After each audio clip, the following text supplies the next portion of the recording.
Good afternoon दोस्तों।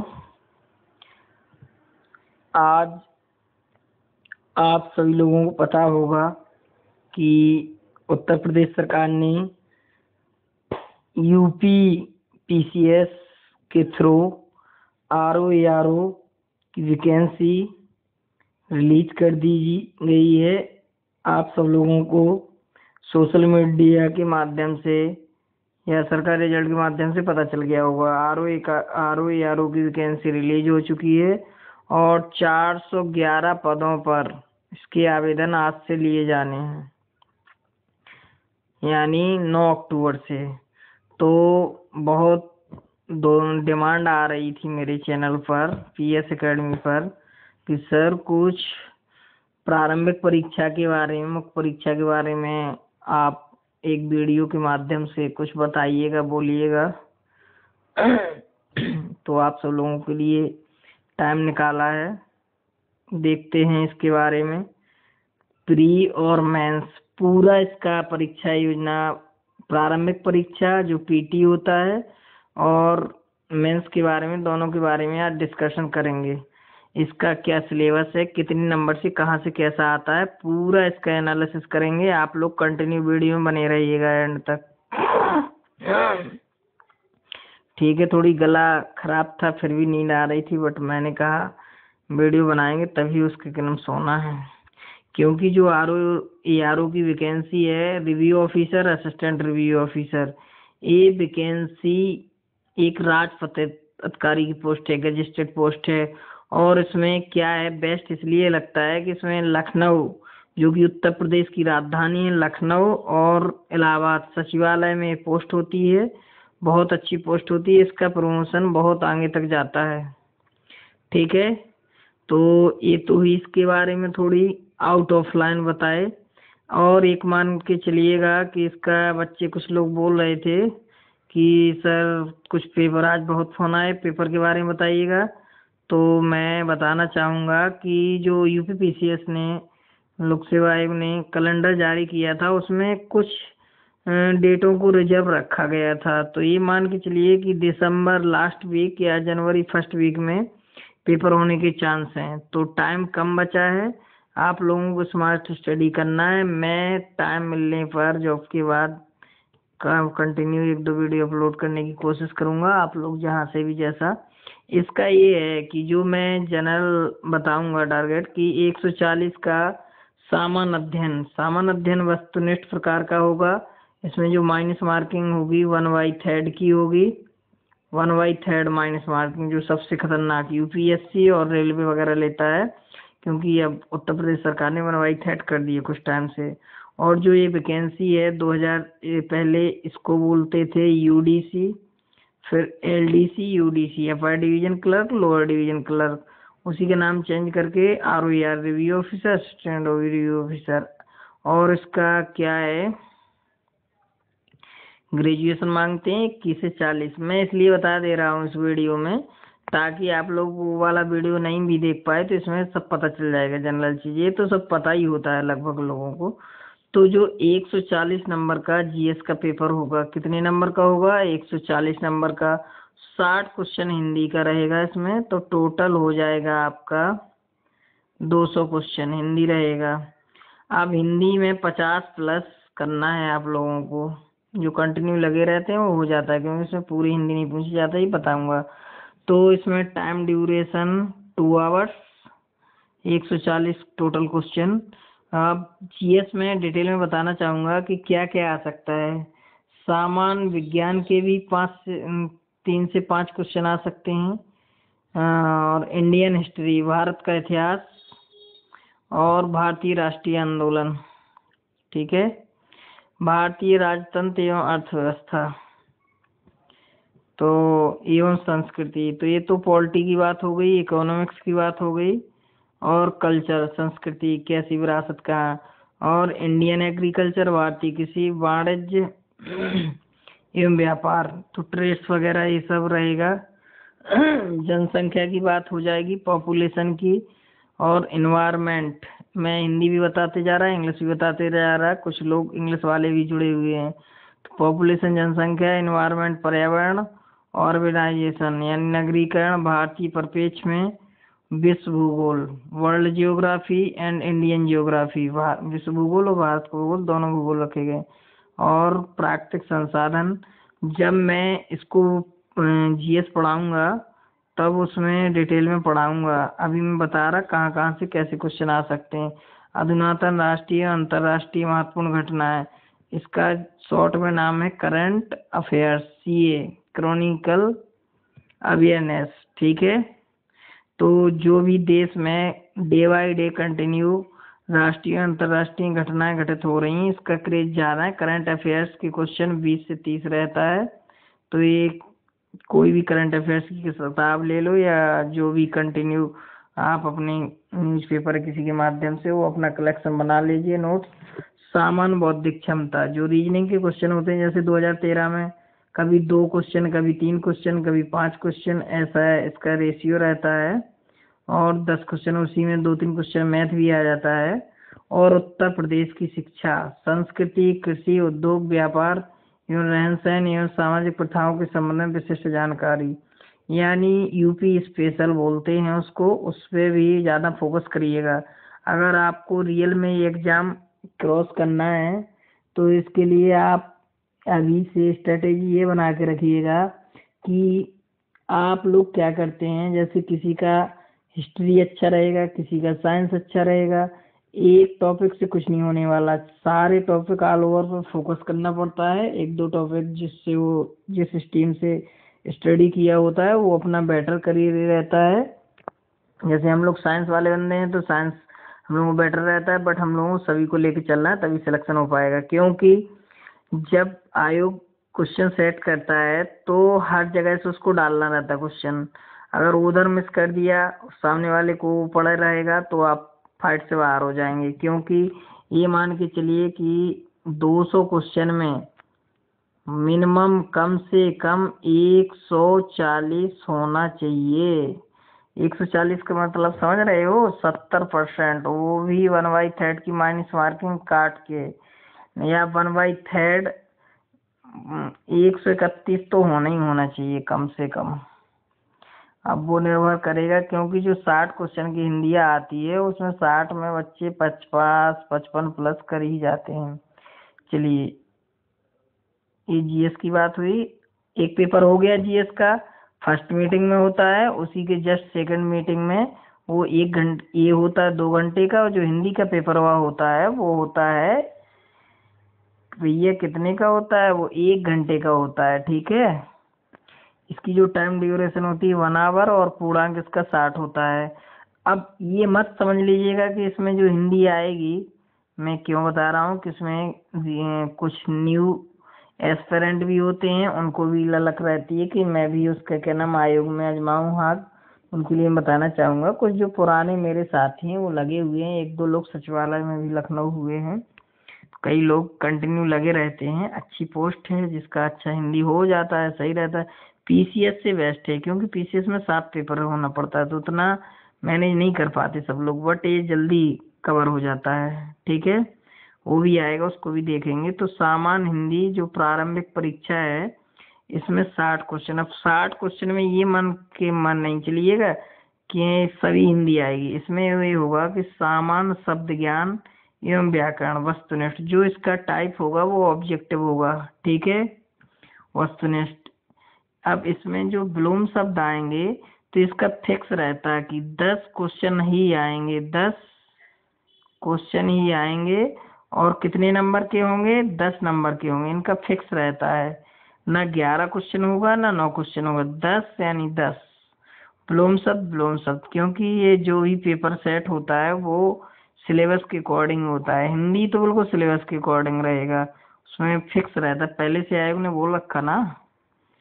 और ये वाक्य एवं वर्तनी शुद्धि, वाक्य जो सेंटेंस आएंगे उसमें एक क्वेश्चन रहेगा, उसके 3 वो रहेंगे, तो ये बताना पड़ेगा कि इसमें कौन सा वाक्य सही हो रहा है, या सही देंगे तो किसमें सही होगा।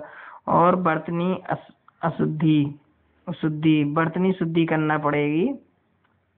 कालिदास कैसे लिखनी पड़ेगा, कौशल्या कैसे लिखनी पड़ेगा, और ऐसे वर्ड दिए रहेंगे, उसमें 4 ऑप्शन आएंगे किसमें कौन सा सही है, और अनेक शब्दों की एक शब्द। तो ये तो ज्यादा बेटर रहते हैं, लेकिन ये मत मान के चलिएगा कि मैंने अनेक शब्द ये वाला लूसेंट से पढ़ लिया हो गया, क्योंकि इसमें कुछ 100-150 शब्द रहते हैं। मैं उस पर वीडियो बना दूंगा, वो टफ टाइप का रहता है, उसी से बार बार क्वेश्चन रिपीट होता रहता है।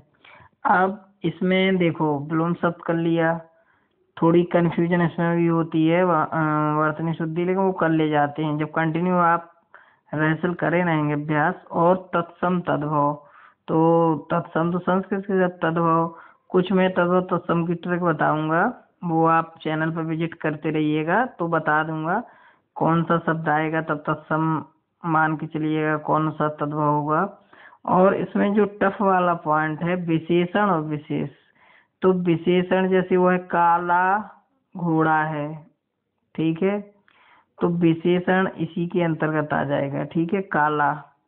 तो विशेषण तो पता चल जाता है, विशेषण में इसमें थोड़ी समझाना पड़ेगा, यहाँ लड़के नहीं कर पाते हैं, इसका भी 10 क्वेश्चन रहेगा। और पर्यायवाची, तो पर्यायवाची क्या है कि मिलते जुलते पर्यायवाची पूछे जाते हैं, ठीक है, उनका लक्ष्मी का ऐसे सब इतने टफ पूछ लिए जाते हैं, लेकिन फिर भी बच्चे 60 में से कम 50 और 55 प्लस कर ही जाते हैं माइनस मार्किंग के बावजूद भी।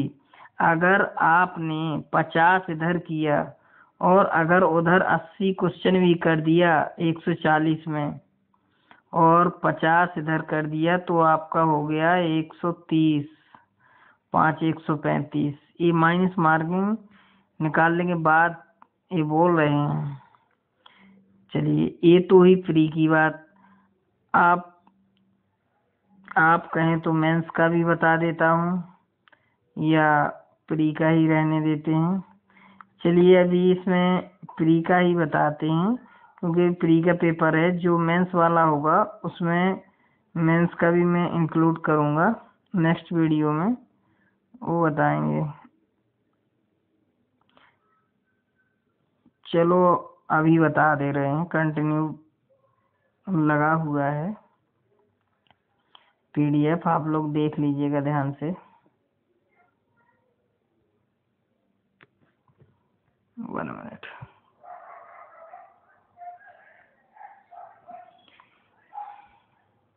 क्योंकि कुछ वो लोगों में ललक होती है ना कि इसका क्या है, जब तक किसी के बारे में पूरी इंफॉर्मेशन नहीं हो तो युद्ध में नहीं कूदना चाहिए, इसलिए मैंने बता दिया है।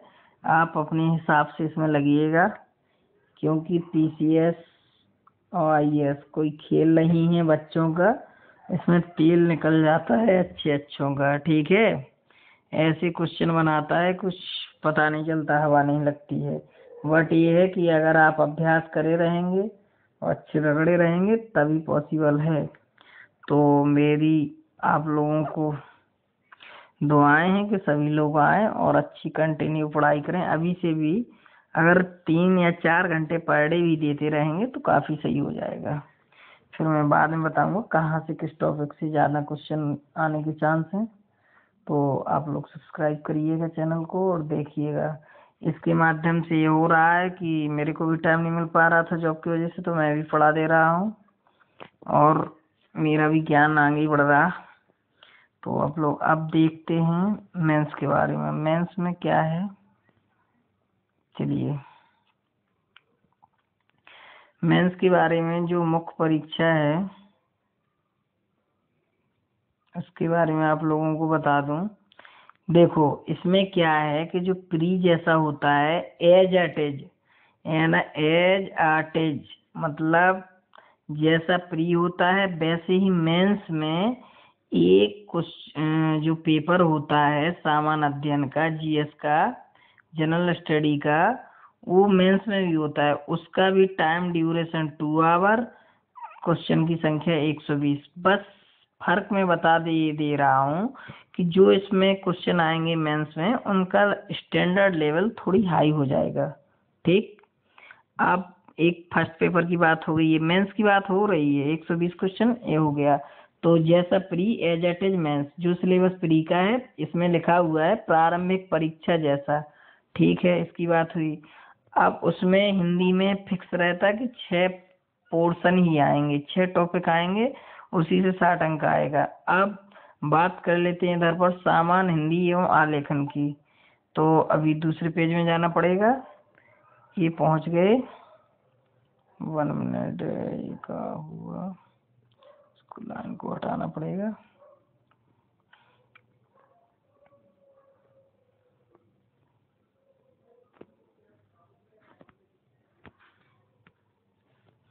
थोड़ी आप लोगों की सहूलियत के लिए इसको थोड़ी बड़ा कर दें ताकि अच्छे से दिखे।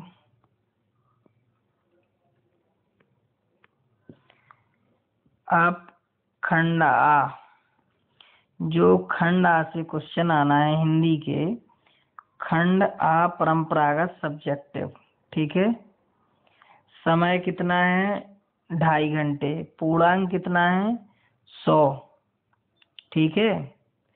दिए गए गद्यांश का शीर्षक, सारांश और 3 रेखांकित अंशों की व्याख्या। टोटल कितना नंबर इसमें किया गया है, 21 नंबर दिया जाएगा आपको, 21 अंक है। लेकिन उसमें डिसाइड भी कर दिया, शीर्षक का 3 अंक, सारांश का 6 अंश और 3 रेखांकित, जिनमें वर्णों में रेखांकित रहेगा उसका अर्थ बताना पड़ेगा, 12 अंक। ये मैं बता दूं, जब आप लोग 10th की परीक्षा देते हैं तो जैसे जयशंकर प्रसाद हो गया, कोई जीवन परिचय देते थे ना, या कोई पाठ में, वो तो जीवन परिचय हो गया, कोई पाठ गद्यांश की अगर अपन लोग व्याख्या करते हैं तो सबसे पहले उसकी आउट ऑफ लाइन समरी को बोलते हैं। जैसे कोई भी पैसेज होता है तो उसकी एक थीम होती है, ठीक है, तो शीर्षक उसको बोलते हैं। और आउटलाइन जो उसकी हम लोग बोलते हैं स्टोरी की, उसको सारांश बोलते हैं, 3 रेखांकित। तो ये फिक्स रहते हैं कि किसी दिए हुए सरकारी पत्र का सारणी रूप यानी टेबुलर फॉर्म में सार लेखन करना है, ठीक है। तो सरकारी पत्र, सरकारी पत्र, ये सब पूरा पत्र व्यवहार पढ़ाया जाता है, मेंस की बात हो रही। उसके अंक डिसाइड किए गए हैं 15 अंक, ठीक है। पत्राचार यानी पत्र लिखना पड़ते हैं हम लोगों को मेंस में, क्योंकि ये ऑफिशियल वर्क के थ्रू जुड़ा रहता है पद। सचिवालय तो शासकीय होंगे और शासकीय होंगे। कार्यालय आदेश, ज्ञाप, परिपत्र, इसके लिए बुक आती है, विज्ञप्ति, टिप्पण, प्रतिलेखन, कब कैसे पत्र हम लोग टाइप, क्योंकि हम लोग निजी सचिव ये सब बनते हैं, इसमें अच्छी पोस्ट रहती है। तो इसमें पत्र को डिसाइड किए हैं 24 अंक। अब बढ़ते हैं आगे। पारिभाषिक शब्दावली, प्रशासनिक एवं वाणिज्यिक शब्दावली। तो जो वोकाबुलरी रहती है उसमें प्रशासनिक, एडमिनिस्ट्रेटिव और वाणिज्यिक वोकाबुलरी रहती है, ठीक है। तो इसमें क्या होता है, इसमें भी डिसाइड किए गए हैं कि अंग्रेजी से हिंदी, कुछ वर्ड अंग्रेजी में दिए रहेंगे, उसको आपको हिंदी में कन्वर्ट करना पड़ता है। 5 शब्द दिए रहेंगे, 10 अंक के, एक शब्द 2 अंक का दिया रहेगा। और हिंदी से अंग्रेजी को कुछ शब्द रहेंगे, तो उसमें 5 शब्द, 10 अंक का। और मुहावरे एवं लोकोक्तियाँ, फिर से इसमें मुहावरे और लोकोक्तियाँ। तो मुहावरा एक तो सरल होता है, ठीक है, तो जल्दी से याद। और मैं मुहावरे की भी एक ट्रिक बता दूंगा। आप लोग जो कंफ्यूज रहता है कि सर लोकोक्ति और मुहावरे को कैसे पहचाने, तो आप लोग नोटिस करना, मुहावरे में लास्ट में 90% ना ही आएगा, 90% क्या आएगा, लास्ट में ना आएगा, ठीक है। तो मुहावरा कंफर्म हो जाएगा। और हाँ ये बता दूं, ये जो साइंस स्टूडेंट वो ज़्यादा इसमें ज्ञान कर जाते नंबर, कि जो कंप्यूटर नॉलेज रहेगा वो 10 अंक का रहेगा, ठीक है। तो ये तो 10, 20, 30, 40, 40 का ये हो गया, और अपना 60 ये हो गया। देखिए भैया, 6 4 10 और 60 ये हो गया, 40 ये हो गया, 100 का हो गया पूरा। क्योंकि अभी मैंने इधर बताया था 1 में कि 120 तो जीएस हो गया, हिंदी का 100 हो गया, ठीक है। 2 पेपर आपके हो चुके हैं। अब बढ़ते हैं आगे। चलिए, खंड आ की बात हुई थी, अब खंड और किसकी बात होगी, बा की बात होगी। और जो इस खंड बा का पूर्णांक रहेगा वो कितने अंक का रहेगा, 60 अंक का रहेगा। समय कितना रहेगा, सिर्फ आधा घंटे में ही हम लोगों को कवर करना है। जो विलोम शब्द रहेंगे वो 6 शब्द दिए जाएंगे विलोम शब्द, और एक शब्द 2 अंक का रहेगा और 12 अंक का इसका रहेगा। ठीक है, अब वही ग्रामर व्याकरण आना है, वोकाबुलरी वर्ड पावर ज्यादा यूज हो रहा। वाक्य एवं वर्तनी शुद्धि 6 अंक 12 अंक का। अनेक शब्दों की एक शब्द, वन वर्ड सब्स्टिट्यूट इंग्लिश में बोलते हैं, 6 शब्द 12 अंक। तत्सम तद्भव वही सेनोनाइम्स वगैरह उसमें बोलते हैं, 12 अंक। विशेषण विशेष एडजेक्टिव 12 अंक का। ठीक है, तो पूर्णांक में जनरल छोटी सी चीजें रहेंगी। उसके बाद हम लोग बात करते हैं हिंदी निबंध की बात करते हैं। जो तीसरा पेपर है वो हिंदी निबंध। अब हम लोगों को ऐसे लिखना पड़ेगा, क्या लिखना पड़ेगा, ऐसे। अब ऐसे लिखना पड़ेगा निबंध। समय 3 आवर रहेगा, पूर्णांक 120 रहेगा। इस प्रश्न पत्र के अंतर्गत 3 प्रश्न होंगे। कितने प्रश्न होंगे, 3 प्रश्न होंगे। प्रत्येक प्रश्न के एक एक शीर्षक का चयन करते हुए दी गई शब्द सीमा में कुल 3 निबंध। इसकी एक लिमिट रहती है शब्द सीमा, ना उससे कम ना बढ़, मतलब नियर अबाउट समथिंग करना पड़ेगा। क्या करना पड़ेगा कि शब्द सीमा इसमें जो वर्ड लिमिट है 600, ये नहीं तुम पूरी सत्यनारायण की कथा लिखाओ या तुम 2 शब्द ही लिखो तो नहीं मिलेगा अंक। एक शब्द सीमा इसमें निर्धारित कर दी जाती है 600 शब्द। वो सब अभ्यास करने पे सब क्लियर हो जाता है कितने शब्द में कैसा क्या लिख रहा है। और 40 अंक का एक निबंध रहेगा। साहित्य एवं संस्कृति, सामाजिक क्षेत्र, राजनीतिक क्षेत्र, मतलब 3 पे साहित्य एवं संस्कृति, कुल 3 निबंध होंगे। का खा गा का चयन करते हुए साहित्य संस्कृति, सामाजिक क्षेत्र, राजनीतिक क्षेत्र। अब एक हो गया है, 2 की बात करते हैं। विज्ञान एवं पर्यावरण, साइंस, इन्वायरमेंट, प्रौद्योगिकी, टेक्नोलॉजी, सब सीवा 600। और आर्थिक क्षेत्र यानी इकोनॉमिक फोरम, इकोनॉमिक फील्ड। ठीक है, 40 अंक की बात हो गई। और कृषि, एग्रीकल्चर एंड ट्रेड, कृषि एवं व्यापार। और नंबर 3 में राष्ट्रीय एवं अंतर्राष्ट्रीय घटनाक्रम, नेशनल एंड इंटरनेशनल मूवमेंट। और डायस्टर्स, प्राकृतिक आपदाएं, भूस्खलन, चक्रवात, साइक्लोन, भूकंप, अर्थक्वेक, बाढ़, फ्लड और ड्राई सूखा। राष्ट्रीय विकास योजना, ये सब टॉपिक रहते हैं। आप लोग टॉपिक पे देखो, इधर ये बताया गया है, क्या बताया गया है कि 120 प्लस 160, 100 का वो बताया था जोड़ के, और 60 का वो वोकैबुलरी बताई थी, और 120 का निबंध बताया था। टोटल जो आपके पेपर होना है उसमें आपको मैं बता दे रहा हूँ, मेंस की बात बता रहा, जीएस मैंने पहले ही बता दिया। 120 क्वेश्चन जो आएंगे, 120 नंबर का काय का आएगा, जीएस का पेपर रहेगा जो एज इट इज प्री के अकॉर्डिंग रहेगा। ठीक है, और इसमें 160 क्वेश्चन की हिंदी रहेगी, 60 क्वेश्चन वर्ड पावर से लिए गए हैं, और 60 क्वेश्चन मैंने वो डिस्ट्रीब्यूट करके बताए हैं। और 120 क्वेश्चन ओनली निबंध के, जो जिनकी राइटिंग बेस्ट है, शब्द सीमा ये सब है, उनके लिए बेटर ऑप्शन है, क्योंकि निबंध वगैरह ये सब। ठीक है, तो ये मैंने वीडियो बता दिया है। मैं आपका प्रदीप सर, और आप लोग थोड़ी मनोबल बढ़ाने के लिए चैनल को सब्सक्राइब करें, लाइक करें ऐसे ही वीडियो पाने के लिए। जय हिंद, जय भारत। और मैं अभी आपको और कुछ इसमें से निकाल के पॉइंट की चर्चा करूंगा, कहाँ से कैसा क्या किया जाए, और मैं बताता चलूंगा। जैसे मैं अभी थोड़ी सी जानकारी ये दे रहा हूँ कि प्री में इतनी परसेंट जाएगी, फिर मेंस में कितनी परसेंट अभी तक सिलेक्शन हुआ है, फाइनल में समय समय पर वीडियो अपलोड इसके बारे में करता रहूंगा। जय हिंद, जय भारत।